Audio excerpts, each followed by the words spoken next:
Kita doa ya. Amen. Tuhan, terima kasih Tuhan. Malam ini kami kembali memalingkan hati kami. Tuhan, kami perlu iman-Mu yang terus diinfuskan ke dalam kami. Sehingga Tuhan, iman-Mu menjadi kasih yang bisa kami curahkan kepadamu Tuhan. Tuhan, kami juga malam ini mohon Tuhan Kau berbicara kepada kami mengenai keselamatan lengkap-Mu. Sehingga Tuhan kami tidak menjadi orang Kristen, Tuhan, yang berjalan tanpa tujuan. Tapi kami adalah orang yang Kristen yang diselamatkan hari demi hari. Tuhan Yesus, berikan kami hikmat, berikan kami pengertian, berikan kami terang. Kami tidak mau perkataan yang lama, kami tidak mau hanya teori, tapi kami perlu firman-Mu secara kuat, secara hidup Tuhan berbicara kepada kami. Tuhan, kami juga berdoa, mohon Kau menguduskan setiap peralatan yang kami pakai untuk persekutuan malam ini.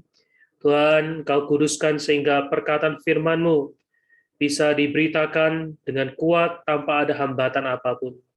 Kami berdoa, Kau juga mengurapi setiap telinga yang mendengar, setiap mulut hamba-Mu yang berbicara, bahkan Kau kuduskan hati kami. Tuhan Yesus, kami cinta padamu. Amin. Baik, saudari, izinkan saya untuk share screen terlebih dahulu ya.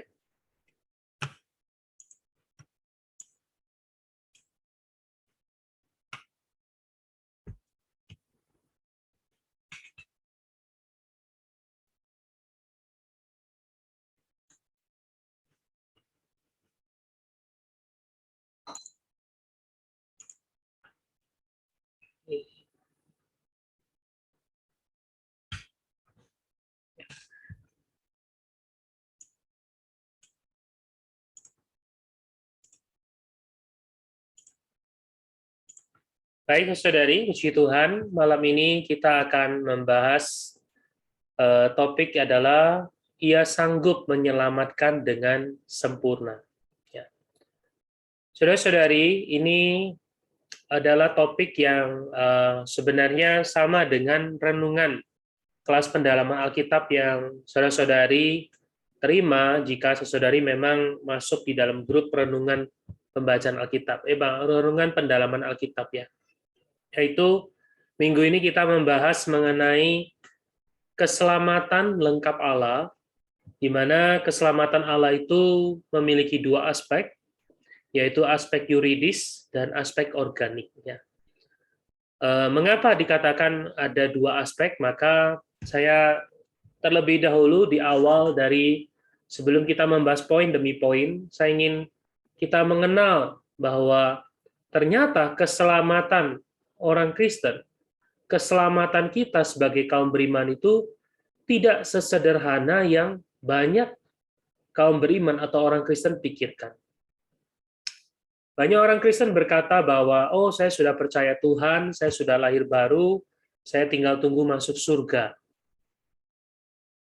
Namun saudari, beberapa ayat di dalam Alkitab menyingkapkan kepada kita bahwa setelah kita percaya Tuhan, setelah kita dilahirkan kembali, itu bukanlah akhir dari keselamatan Allah. Masih ada keselamatan Allah yang ingin Dia genapkan, Dia rampungkan, Dia kerjakan di atas diri kita. Nah, salah satu ayatnya adalah yang saya cantumkan di undangan hari ini sesudah, yaitu di dalam Ibrani pasal 7 ayat 25. Di dalam ayat ini dikatakan, karena itu ia sanggup juga menyelamatkan dengan sempurna dan semua orang yang oleh Dia datang kepada Allah. Sebab ia hidup senantiasa untuk menjadi pengantara mereka. Saudara-saudari, di dalam ayat ini dikatakan ada satu frase yang penting, yaitu ia sanggup juga menyelamatkan titik. Tidak. Dia tidak kata titik. Dia berkata menyelamatkan dengan sempurna. Artinya, keselamatan di atas semua orang, setiap kaum beriman, kita yang datang kepada Allah, bisa jadi adalah belum sempurna. Karena itu dia menambahkan satu kalimat yang sempurna. Artinya ada yang tidak sempurna. Inilah yang perlu kita cermati. Bahwa Allah menyelamatkan kita. Itu adalah dia ingin menyelamatkan kita dengan sempurna. Nah, kemudian apa yang dimaksud dengan sempurna? Ya. Saudara-saudari boleh melihat ya, saya tidak mencantumkan di sini, tetapi saudari boleh buka di dalam Alkitab saudari, yaitu di dalam kitab Filipi ya. Pasal yang kedua ya. Ayat 12 ya, dikatakan, "Hai saudara-saudara yang kekasih, kamu senantiasa taat." Jadi saudari perhatikan, dia berkata, "Hai saudara-saudaraku." Jadi Paulus berkata saudara-saudara. Ini menunjukkan bahwa orang-orang yang menerima surat tulisan Rasul Paulus, tulisan surat kiriman di Filipi ini, adalah saudara-saudara di dalam Tuhan. Orang-orang yang sudah percaya Tuhan, orang yang sudah dilahirkan kembali, mereka adalah saudara-saudara di dalam Kristus. Maka Paulus berkata, "Hai saudara-saudaraku, kamu senantiasa taat. Karena itu, tetaplah kerjakan keselamatan." Jadi, di sini Paulus berkata perlu mengerjakan keselamatan. Mengapa perlu bekerja? Mengerjakan. Artinya belum selesai. Kata mengerjakan di sini adalah kamu perlu mengusahakan. Kamu perlu mengembangkan. Kamu perlu menyelesaikan. Maka saudara, dua ayat ini saja sudah cukup membuktikan kepada kita bahwa keselamatan Allah itu tidak sekedar kita percaya kepada Tuhan Yesus, kita dibaptis, lalu kita dilahirkan menjadi anak-anak Allah. Oh, haleluya. Dosa kita telah diampuni. Kita telah ditebus. Kita tinggal tunggu masuk surga. Tidak demikian. Kalau itu adalah konsep yang Allah ingin beritakan pada kita, maka Paulus tidak perlu berkata, "Hai saudara-saudara, kerjakan keselamatan." Maka mengapa saudari Paulus berkata demikian? Mari kita kembali flashback. Apa yang menjadi kehendak Allah? Apa yang menjadi tujuan Allah? Mengapa Allah menyelamatkan kita? Pasti ada berkaitan dengan tujuannya. Nah, mari saudari. Saya rasa saya tidak akan tampilkan karena kita semua sudah cukup familiar ya kalau kita sering ikut Bible study ya. Yaitu di dalam Kejadian pasal 1 ayat 26. Ayat ini sangat istimewa karena ayat ini adalah ayat yang menceritakan bagaimana ada rapat Allah untuk menciptakan manusia. Manusia diciptakan berbeda seperti Allah dibandingkan Allah menciptakan langit dan bumi dan segala isinya sebelumnya. Waktu Allah menciptakan terang, Allah cukup berfirman, "Jadilah terang." Maka terang itu pun jadi. Lalu ketika Allah mau memisahkan air di darat dengan di laut, Allah tinggal berkata berpisah, terpisahlah. Lalu ketika mau menciptakan tumbuh-tumbuhan, ya berkata keluarlah dari tanah ini tunas-tunas. Jadi cukup berfirman. Dan kita berkata semuanya ini, baik binatang, tumbuh-tumbuhan, semua makhluk itu diciptakan menurut jenis. Namun, saudari, ketika Allah mau menciptakan manusia, Allah tidak berkata, "Jadilah manusia." Allah tidak berkata, "Terbentuklah manusia." Tetapi di sana ada satu rapat ilahi. Di dalam Kejadian 1 ayat 26 dikatakan, "Berfirmanlah Allah. Baiklah kita menjadikan manusia menurut gambar dan rupa kita." Jadi waktu Allah mau menciptakan manusia, Allah memberitahukan terlebih dahulu maksudnya, modelnya. bentuknya, yaitu manusia harus diciptakan menurut gambar dan rupa Allah. Manusia memang adalah ciptaan, tapi dia diciptakan menurut gambar dan rupa Allah. Tujuannya untuk apa? Tidak lain adalah supaya manusia menjadi satu bejana yang diisi Allah. Saya ambil contoh, saudara ya. Di sini saya ada sebuah sarung tangan. Ada sebuah sarung tangan. Sarung tangan ini dibuat seperti bentuk tangan. Ada 5 jari. Mengapa dia harus dibuat seperti bentuk dan rupa tangan? Supaya sarung tangan ini bisa diisi oleh tangan. Supaya ketika diisi oleh tangan, sarung tangan ini bergerak sesuai dengan kemauan tangan yang di dalamnya. Dia mengekspresikan tangan yang di dalamnya. Ketika jempolnya dibengkokkan, ya, ketika jempol di dalam sarung tangan dibengkokkan, ini mengekspresikan jempol yang di dalamnya itu dibengkokkan. Ketika jarinya menunjukkan angka 2, maka ini sebenarnya mengekspresikan tangan yang di dalamnya. Maka saudara, waktu Allah menciptakan manusia, Allah memiliki satu tujuan yang ilahi, yaitu supaya manusia menerima Allah, dimasuki oleh Allah. Allah memenuhi manusia, sampai manusia bisa menjadi ekspresi Allah yang hidup. Namun sangat disayangkan, manusia bukan memilih Allah. Manusia memilih pohon kehidupan. Nah, bukan. Manusia memilih pohon pengetahuan baik dan jahat. Manusia memilih memakan buah dari pohon pengetahuan itu. Sehingga manusia jatuh. Manusia jatuh di dalam dosa. Manusia meninggalkan Allah. Manusia makin terpuruk. Tidak hanya rohnya mati, jiwanya menjadi rusak, tubuhnya menjadi daging. Sehingga apa yang manusia ekspresikan bukanlah Allah, tapi apa yang manusia ekspresikan adalah ekspresi dosa. Ini juga yang telah kita bahas beberapa minggu-minggu sebelumnya, saudara.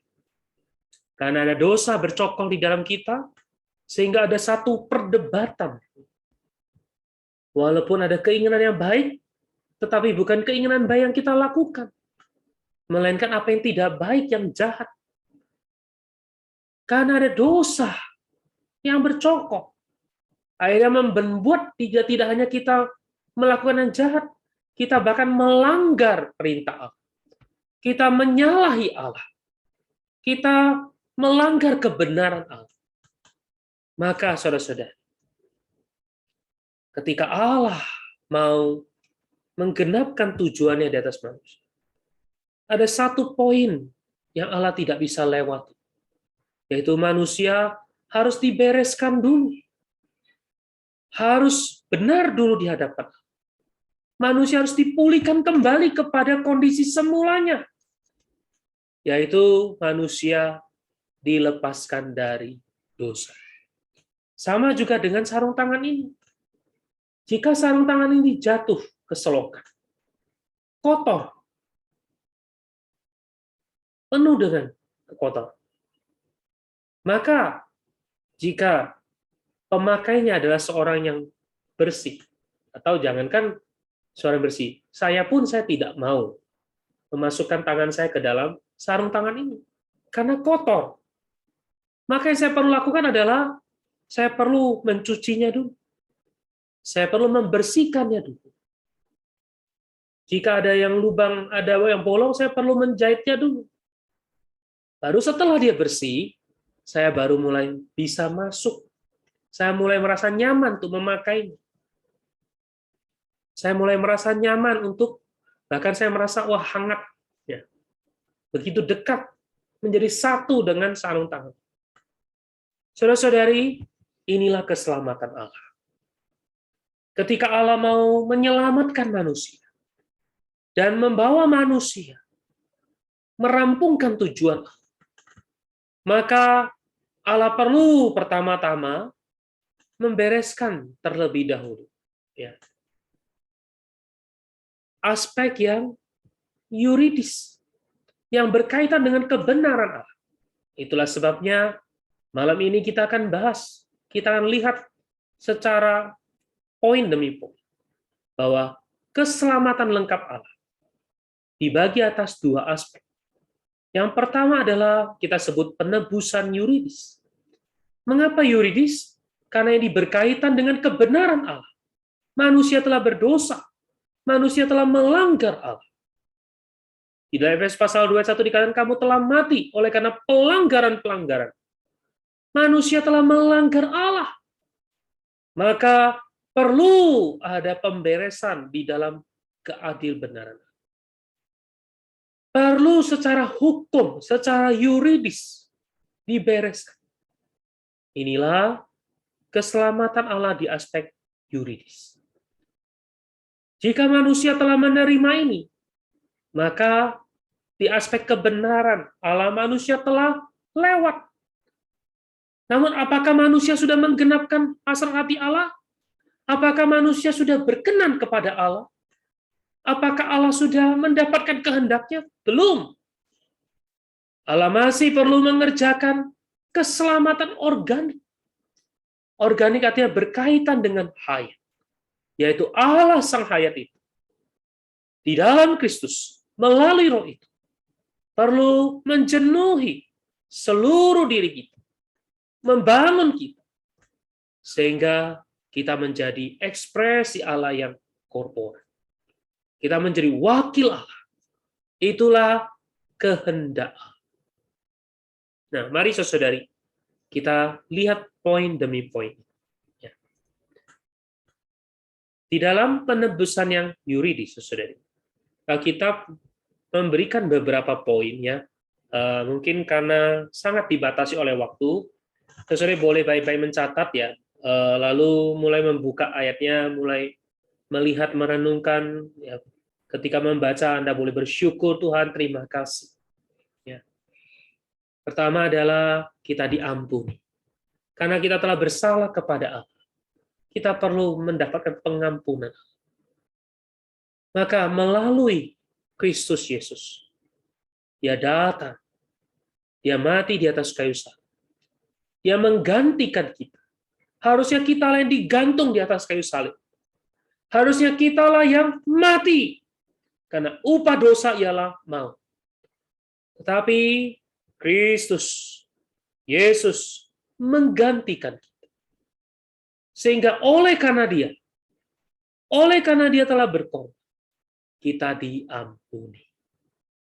Saudara-saudari, setiap kali kita datang kepada meja Tuhan, kita perlu bersyukur, bukan karena kita sanggup.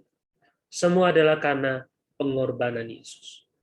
Oleh Dia, kita diampuni. Artinya, kita dengan Allah, dahulu ada sekatan, dahulu ada jarak karena kita bersalah. Tapi melalui Kristus Yesus, Allah mengampuni kita. Maka seperti sarung tangan ini, terjatuh, dia di bawah, dia diampuni, dia dibawa kembali. Tuannya berkenan pada dia. Tetapi dia masih kotor, maka dia perlu dibasuh. Dia perlu dibersihkan. Inilah yang Allah kerjakan. Inilah yang Yesus Kristus kerjakan. Darahnya membasuh bersih kita. Nah, kemudian, setelah dibasuh, kita dibenarkan. Kita yang dahulu tidak punya kesempatan itu datang kepada Allah. Tapi saudara, melalui Yesus Kristus, melalui kematian, maka kita dibenarkan. Kita bisa menghampiri Allah. Kita sudah tidak perlu ada rasa tuduhan. Karena melalui Kristus Yesus menebus kita, kita dibenarkan. Kemudian kita juga didamaikan dengan Allah. Dibenarkan kita punya posisi bisa datang. Tetapi kadangkala, saudara, seperti seorang anak, ya, bersalah kepada orang tua. Orang tuanya sudah mengampuni. Ya, orang tuanya juga sudah mengakui tidak ada masalah. Papa sudah mengampuni. Maka harusnya dia mendapatkan satu pembenaran. Tetapi kadangkala perasaan masih tidak damai. Oh, masih ketakutan. Masih tidak bisa leluasa. Tapi saudari, penebusan Allah tidak hanya membenarkan kita secara posisi, dan penebusan Allah juga mendamaikan kita. Haleluya, saudari. Kita didamaikan dengan siapa kita. Tapi oleh karena penebusan Allah, kita didamaikan dengan Allah. Dan terakhir, kita dikuduskan secara posisi. Kita dikembalikan kepada posisi semula. Kita dikembalikan kepada posisi di mana kita boleh, kita siap menerima Allah sebagai hayat kita. Sama seperti sama seperti Adam. Ketika dia dibawa di depan pohon kehidupan, dia memiliki satu posisi untuk menerima. Saudara-saudari, hari ini kita memiliki posisi itu. Kalau Kristus tidak mati bagi kita, kalau Allah tidak menggenapkan penebusannya bagi kita, maka selama-lamanya kita tidak memiliki posisi untuk menerima Allah sebagai hayat kita. Tapi kita perlu bersyukur pada Tuhan oleh karena penebusannya yang yuridis. Puji Tuhan, kita diampuni, kita dibasuh, kita dibenarkan, kita didamaikan, dan kita dikuduskan.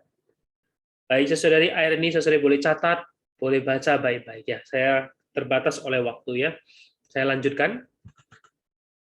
Nah, maka saudari, setelah kita diampuni, ya, dibasuh, dibenarkan, didamaikan, dan dikuduskan, maka Allah mulai mau mengerjakan kehendaknya, yaitu orang dosa terakhir adalah mendapatkan tubuh yang mulia.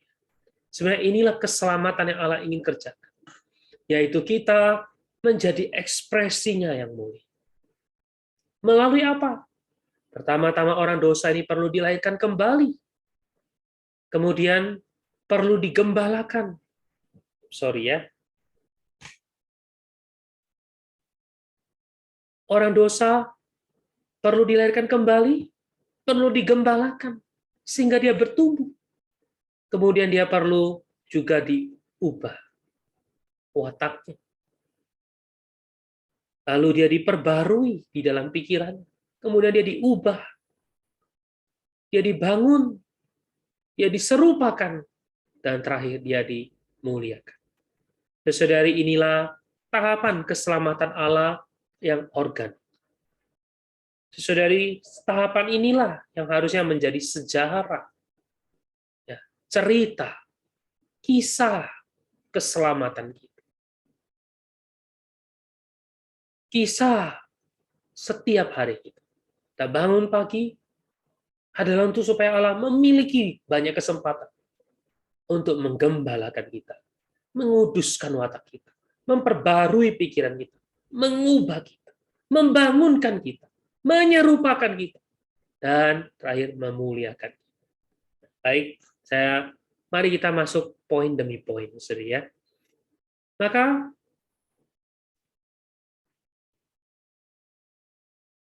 oke. Ini ada saudara bertanya, saya langsung jawab saja ya. Apakah keselamatan ya dapat hilang dan apakah wajib dibaptis lahir baru atau baru diselamatkan? Oke. Saudari, keselamatan Allah adalah kekal. Ya. Ketika Allah berkata, barang siapa yang percaya dan dibaptis, pasti diselamatkan. Maka keselamatan Allah tidak pernah berubah. Namun, ya, keselamatan yang lengkap ini ada nanti kita akan bicara adalah berkaitan dengan pahala kerajaan. Maka setelah kita beroleh selamat secara yuridis, lalu kita dilahirkan kembali, kita masih perlu mengerjakan keselamatan kita. Ini saya lanjutkan dulu ya, sambil melanjutkan baru menjawab pertanyaan dari saudara Junior Do ya tadi ya. Oke, baik. Pertama, saudari, adalah dilahirkan kembali. Dilahirkan kembali adalah roh Allah melahir ulangkan roh manusia. Atau roh Allah menghidupkan roh kita. Dahulu kita adalah orang yang dosa, kita mati, roh kita yang mati. Tapi melalui kita percaya kepada Tuhan, menerima Tuhan Yesus, masuk ke dalam kita. Maka apa yang terjadi? Kita dilahirkan kembali. Roh Allah melahir ulangkan roh kita. Kemudian, karena itu dikatakan Yohanes 3:6, apa yang dilahirkan dari daging adalah daging. Dan apa yang dilahirkan dari roh adalah roh. Kemudian, maka saudari, kita akan melihat apa itu keselamatan. Sebenarnya apa yang sedang Allah kerjakan di atas diri kita? Yaitu pertama adalah Allah menjadi manusia, yaitu Yesus Kristus. Dia menempuh kehidupan manusia yang sempurna, menjadi satu model bagi kita. Lalu dia mati di atas salib. Kemudian dia dikuburkan. Lalu pada hari ketiga dia bangkit. Dia menjadi roh pemberi hayat. Dia terangkat menjadi roh pemberi hayat. Kemudian dia masuk ke dalam kita. Masuk ke dalam roh kita. Melahir ulangkan kita. Inilah kelahiran kembali. Melalui dia masuk ke dalam kita. Roh kita hidup. Roh kita dipenuhi dengan Allah. Sehingga dikatakan Yohanes 3:6, apa yang dilahirkan dari roh adalah roh. Ya. Dan kedua roh ini, ya, roh yang besar dan roh yang kecil ini, menjadi satu, menghasilkan satu roh perbauran. Ini yang dikatakan 1 Korintus 6:17. Tetapi siapa yang mengikatkan dirinya pada Tuhan, menjadi satu roh dengan Dia. Jadi saudara, kelahiran kembali adalah roh Allah dengan roh kita menjadi satu. Menjadi roh yang telah dilahirkan kembali. Nah, kemudian roh yang melahirkan kita kembali ini tidak berhenti sampai di sana. Allah, Kristus, roh itu di dalam kita. Hari demi hari. Dia mengerjakan, dia akan menyebar dari roh ke dalam jiwa. Bagaimana dia menyebar? Bagaimana dia memenuhi ke dalam pikiran kita, ke dalam emosi kita, ke dalam tekad kita. Yaitu melalui tahap-tahap keselamatan organ. Melalui kita digembalakan, dikuduskan, diperbarui, diubah, dibangun, dan diserupakan. Dan pada akhirnya, tubuh kita akan dimuliakan. Saudara-saudari, inilah tujuan Allah. Inilah jalan Allah bisa diekspresikan. Allah tidak puas hanya ada di dalam roh kita. Allah mau menyebar ke dalam seluruh bagian jiwa kita. Dan pada kelak, ya, Tuhan akan memuliakan tubuh kita. Baik, kita akan melihat satu poin demi satu poin. Saudari, setelah kita dilahirkan kembali, maka seorang bayi yang baru dilahirkan, apa yang dia perlukan? Bukan belajar. Apa yang dia perlukan adalah diberi makan, digembalakan. 1 Petrus pasal 2:2 dikatakan, jadilah sama seperti bayi yang baru lahir, yang selalu ingin akan air susu yang murni dan yang rohani, supaya olehnya kamu bertumbuh dan beroleh keselamatan. Saudara-saudari, perhatikan kata bayi yang baru lahir ini, yang selalu ingin. Kata selalu ingin adalah dia ngotot, dia meminta. Kengototannya di dalam bahasa aslinya, keinginan yang ngotot ini sama seperti seorang perempuan hamil yang ngidam. Sangat mendambakan. Kedambaannya sampai menganggap yang lain itu tidak penting. Ya, tentu saya nggak pernah ngidam ya. Tapi istri saya juga waktu hamil, ngidamnya tidak terlalu parah. Tapi saya pernah mendengar ada orang yang ketika hamil, wah ngidamnya luar biasa. Sampai-sampai semua urusan tidak penting. Yang penting apa yang dia dambakan, yang dia idamkan. Yang dia ngidam itu sampai dia dapat. Saudara-saudari, hari ini, kalau kita mau mengerjakan keselamatan, kalau kita mau menempuh hidup yang berkenan kepada Allah, kita perlu membangun selera yang selalu ingin. Ya, selalu ingin. Jangan merasa, oh saya sudah tahu. Oh, hal poin ini saya sudah tahu. Kebenaran ini saya sudah tahu. Saudara-saudari, mari kita perlu menjadi seperti bayi yang baru lahir. Yang selalu ingin akan air susu yang murni dan yang rohani. Ini adalah air susu firman. Kita perlu selalu. Jika saudari malam ini ada di antara kita yang sudah mulai tidak ada selera, kita perlu minta pada Tuhan. Tuhan berikan aku selera. Selalu ingin. Sehingga saya bisa mengecap Tuhan itu baik. Ya. Sesuai kita perlu terus meminta. Berikan kita.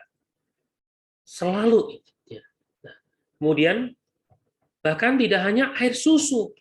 Kita perlu mulai belajar memakan makanan keras.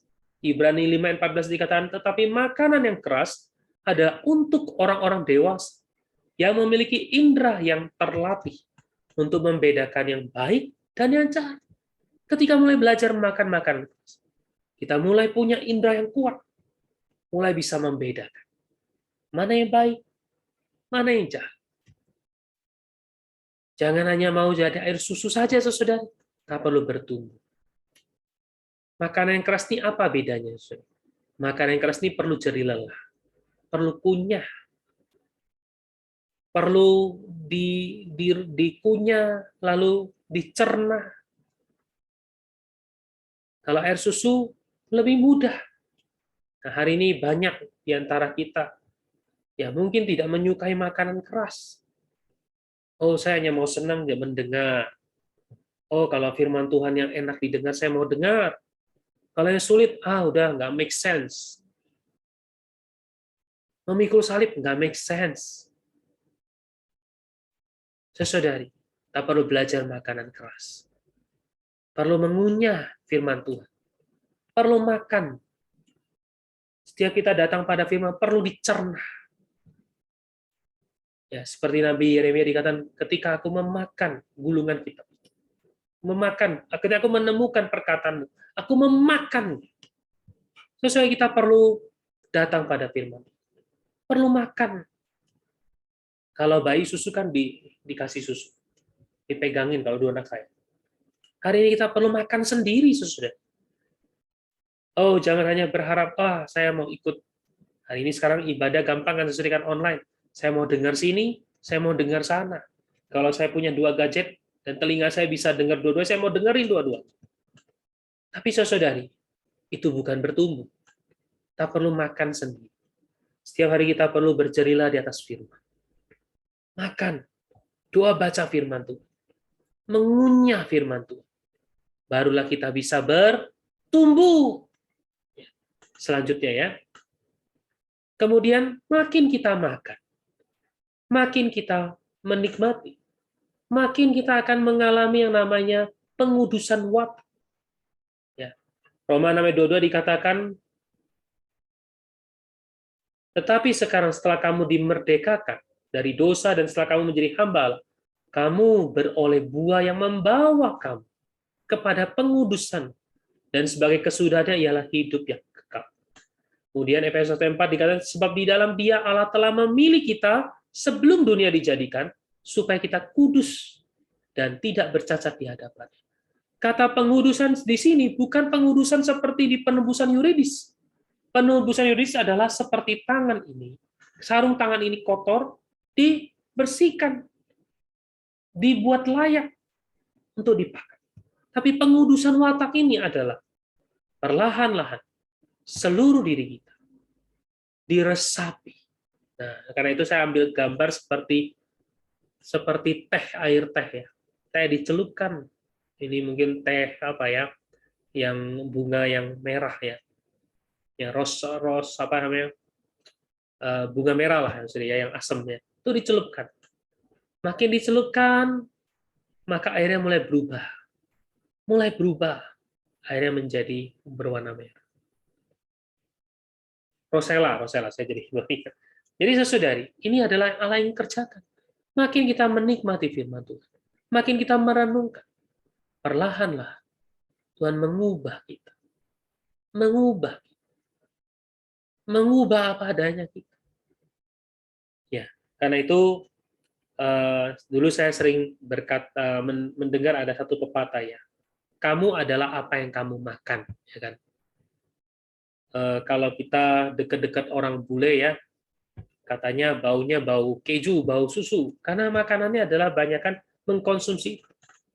Tapi kalau kita misalnya ketemu orang ya India gitu ya, India, mereka makan makanan bawang, ya kan? Jadi badannya juga berbau bawang.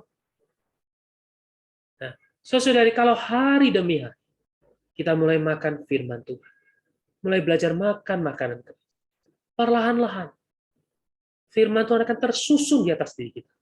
Firman Tuhan akan menjadi bagian kita, menjadi milik kita. Sehingga tanpa sadar kita menjadi ya memiliki apa yang ada di dalam firman. Sehingga hasilnya adalah pada puncaknya kita mengalami pembaharuan pikiran. Tetapi berubahlah oleh pembaharuan pikiran, yaitu bilang kita jangan menjadi serupa dengan dunia, tapi kita berubah oleh pembaharuan pikiran. Sehingga kamu dapat membedakan manakah kehendak Allah, apa yang baik, yang berkenan kepada Allah dan yang sempurna. Bahkan di Efesus 4:23 dan supaya kamu dibaharui di dalam roh pikiran. Mengapa dikatakan pembaharuan pikiran? Ya, seseorang itu bersikap, bertindak. Ini karena adalah bagaimana pola berpikir. Pola berpikir seseorang ditunjukkan kepada kehidupannya, tingkah laku.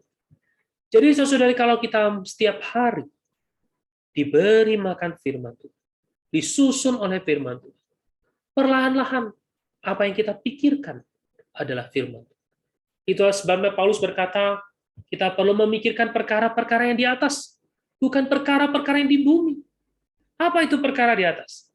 Sesuai di dalam firman Tuhan.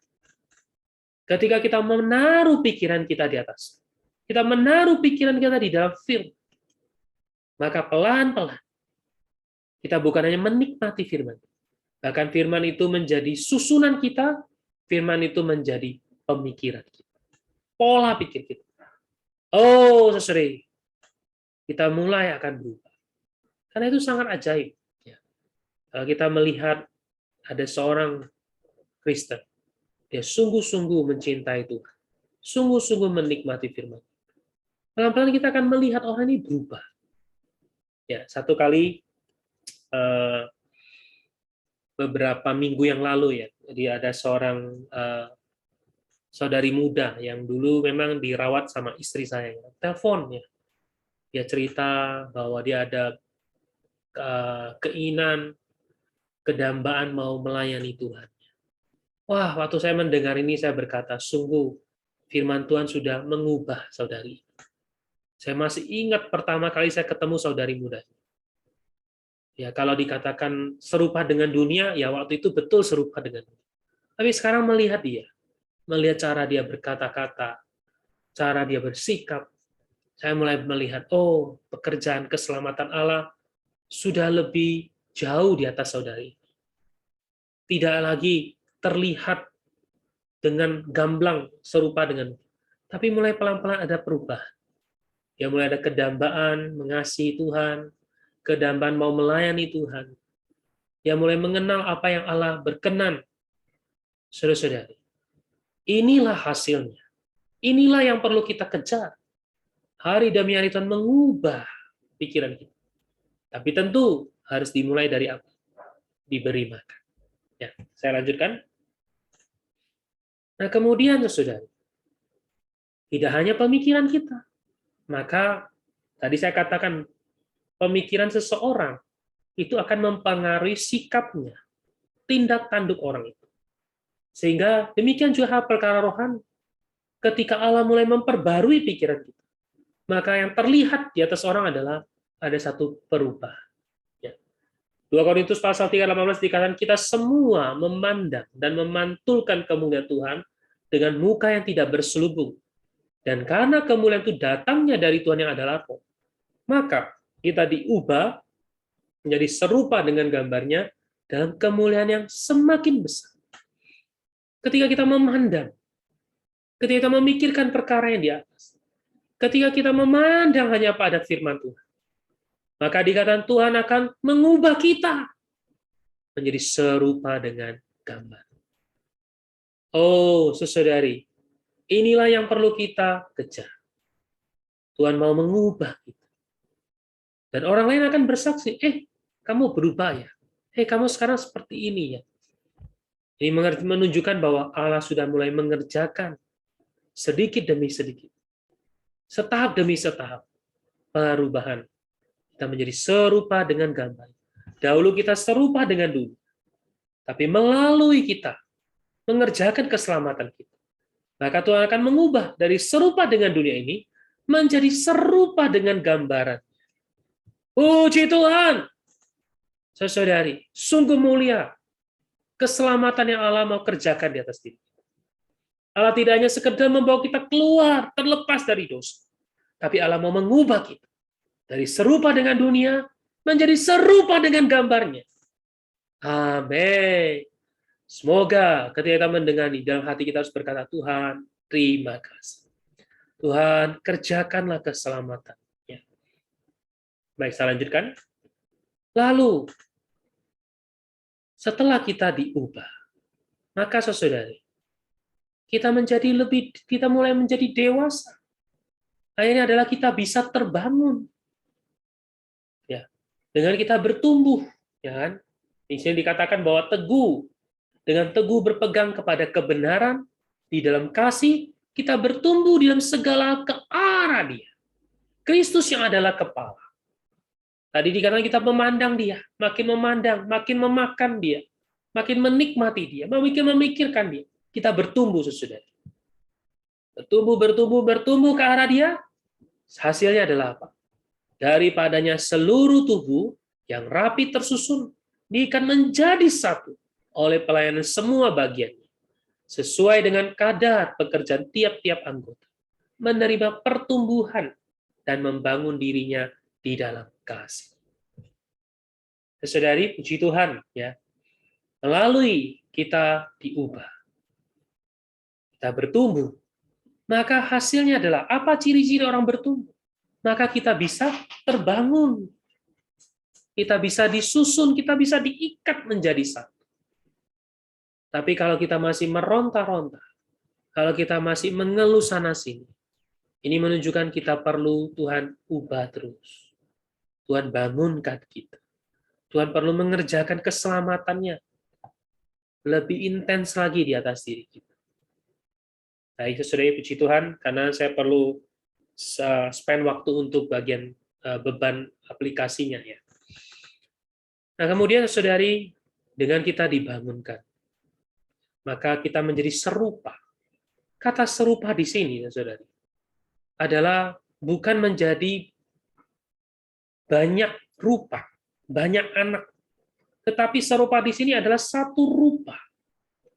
Ini menunjukkan bahwa yang Allah dambakan, bukan setiap kaum beriman itu tersendiri, tapi mereka terbangun menjadi satu tubuh. Lalu mereka mengekspresikan satu rupa, yaitu gambaran anak.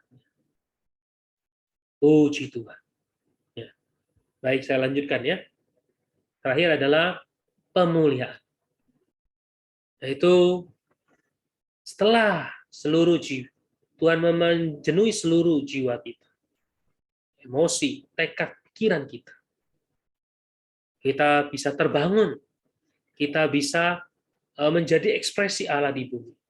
Maka pada puncaknya, tubuh kita akan diubah. kita akan menjadi ekspresi Allah yang mulia.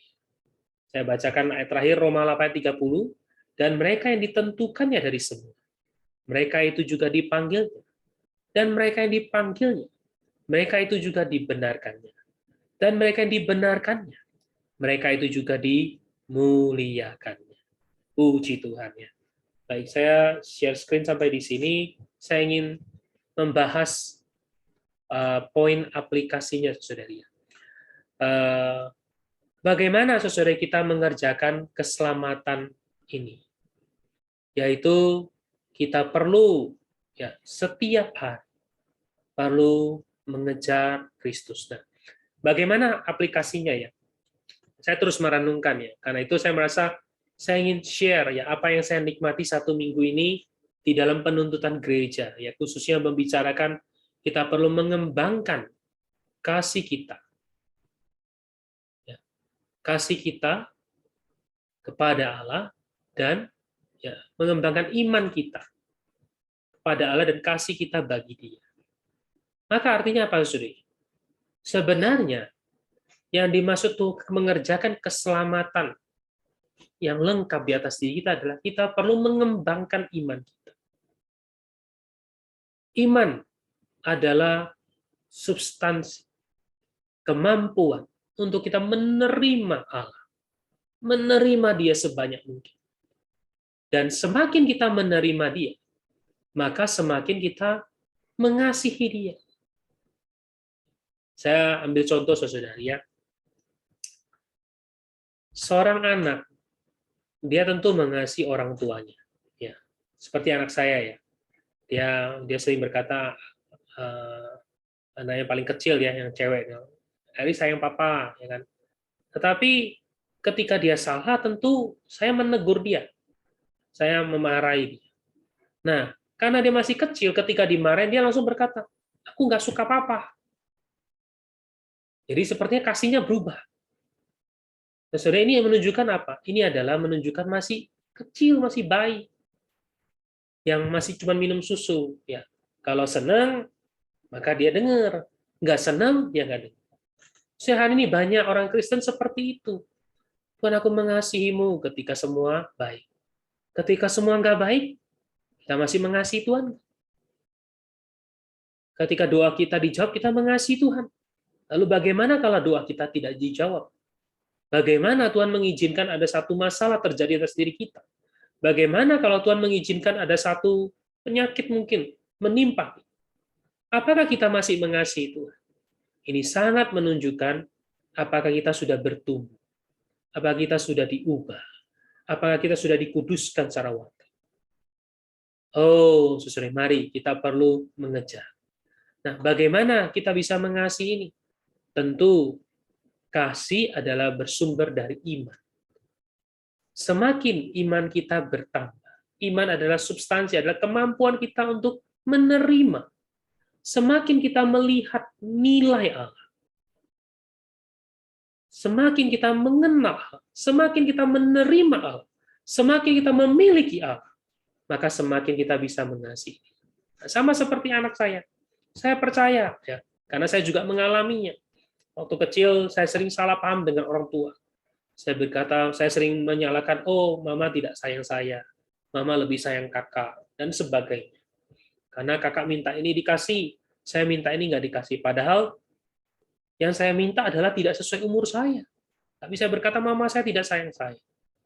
Tapi seiring dengan waktu, bertumbuh, makin bertumbuh, saya makin mengenal. Pertumbuhan ini membawa saya makin mengenal. Oh ternyata orang tua saya demikian. Orang tua saya mengasihi saya seperti ini. Akhirnya saya mulai punya kemampuan mengasihi orang tua saya lebih. Sampai makin dewasa. Bukan hanya saya mengasihi orang tua, saya mulai bisa mencurahkan kasih saya untuk orang lain. Mencurahkan kasih saya kepada anak-anak saya, mencurahkan kasih saya kepada orang-orang yang saya layani. Mencurahkan kasih saya kepada orang dosa. Saudara-saudari, bagaimana kita bisa mengerjakan keselamatan kita? Pertama, kita perlu mengembangkan iman kita. Melalui apa? melalui kita perlu mengenal, mengalami Tuhan, menikmati firman. Iman timbul dari pendengaran akan firman. Setiap hari kita perlu punya selera terhadap firman. Perlu firman ini bahkan menjadi susunan kita. Kita perlu cerna. Nah, makin kita mengenal, saudara, maka kita perlu meresponnya dengan kasih yang kita curahkan. Ya. Maria mencurahkan minyak narwastu di atas kaki Tuhan. Dia mengurapi Tuhan. Mengapa? Karena dia mengenal nilai Tuhan. Ya. Baik, terakhir saudari, saya menggunakan Maria ini sebagai kesempatan. Juga untuk menjawab tadi pertanyaannya. Ya. Jadi saudari, keselamatan itu tidak pernah hilang. Namun, Tuhan tidak hanya menjanjikan keselamatan, Tuhan juga menjanjikan pahala. Pahala bagi mereka yang matang. Hari ini, kita mau matang, saudari, kita perlu mengerjakan keselamatan kita. Nah, tentu keselamatan ini, kalau kita mau bicara pengubahan watak, pembaruan pikiran, lalu pengubahan ini kan sesuatu yang mungkin sangat abstrak, sangat teori ya kita berkata. Tapi bagaimana dengan kasih? Ketika kita bisa mengembangkan kasih kita. Ya, Petrus berkata bahwa kita tidak hanya dari iman, kita perlu bertambah-tambah sampai kepada kasih kepada Allah, kasih kepada saudara-saudara, kasih kepada semua orang. Saudari, kita perlu mengembangkan kasih kita. Tentu ini bukan dengan cara berpura-pura, oh saya mencoba mengasihi, tidak akan bertahan. Tapi melalui kita mengenal, memiliki iman yang bertambah, mengenal kemustikaan Tuhan, baru kita bisa dengan sukarela, bahkan dengan sukacita, mencurahkan kasih kita kepada Allah, kepada saudara-saudari, kepada semua orang. Puji Tuhan, inilah ekspresi Kristus. Kristus adalah kasih yang dicurahkan. Kristuslah ekspresi yang mulia. Baik, saya berhenti sampai di sini. Saya rasa saya sudah menjawab ya. Oh, yang kedua adalah apakah wajib dibaptis lahir baru diselamatkan? Oke. Baik, saudari, firman Tuhan berkata, Markus 16 ayat 16 dikatakan, siapa yang percaya dan dibaptis diselamatkan, tapi siapa yang tidak percaya pasti dihukum. Mengapa tidak dikatakan tapi siapa yang percaya dan tidak dibaptis? Karena Alkitab adalah penuh dengan hikmat. Ketika Alkitab berkata percaya dan dibaptis, maka ini ada satu paket. Seorang sudah percaya, tentu tidak ada halangan bagi dia untuk dibaptis. Tetapi kalau orang itu tidak mau dibaptis, ya, mungkin saja dia belum sungguh-sungguh percaya. Baik, saya rasa saya menjawab sampai di sini. Karena waktu, saudari, kita perlu sampai berhenti sampai di sini ya. Mari saya pimpin di dalam doa dulu ya. Tuhan, terima kasih untuk keselamatan lengkap Allah. Kau tidak hanya menyelamatkan kami dari dosa, dari hukuman dosa, tapi Engkau juga mau menyelamatkan kami dengan sempurna. Engkau sanggup dan Engkau sedang mengerjakannya. Hanya Engkau sebagai pengantara bagi kami. Tuhan, malam ini kami kembali mempersembahkan diri kami. Kami mau memberikan diri kami. Tuhan, kerjakanlah keselamatan dengan seluas-luasnya di atas diri kami. Tambahkanlah iman. Oh, bawalah kami memiliki kasih yang makin bertambah. Kasih yang dicurahkan kepada Tuhan. Tuhan, kami tidak mau menjadi orang yang kehilangan kesempatan. Mumpung di zaman ini. Kami mau menjadi orang yang merebut kesempatan, mencurahkan kasih kami kepada Tuhan. Dan kami juga berdoa, Kau jaga seluruh saudari yang hadir malam ini, kiranya firman-Mu menjadi kesukaan kami hari demi hari. Mulia bagi Tuhan. Amin. Baik, puji Tuhan. Ya, saudari mungkin, oke, ini ada satu pertanyaan, saya tinggal langsung jawab. Saudara, bagaimana kalau orang sudah dibaptis dari gereja A gitu ya, mau ikut di gereja B? Ya, baptisan itu bukan masuk gereja, saudari. Baptisan itu adalah kita memproklamirkan ya bahwa hidup kita yang dahulu telah dikuburkan bersama Tuhan, kita keluar, kita bangkit, kita hidup ya bersama dengan Kristus. Ya, oke, jadi demikian ya. Baik, puji Tuhan saudari, persekutuan kita sampai di sini. Kita mungkin boleh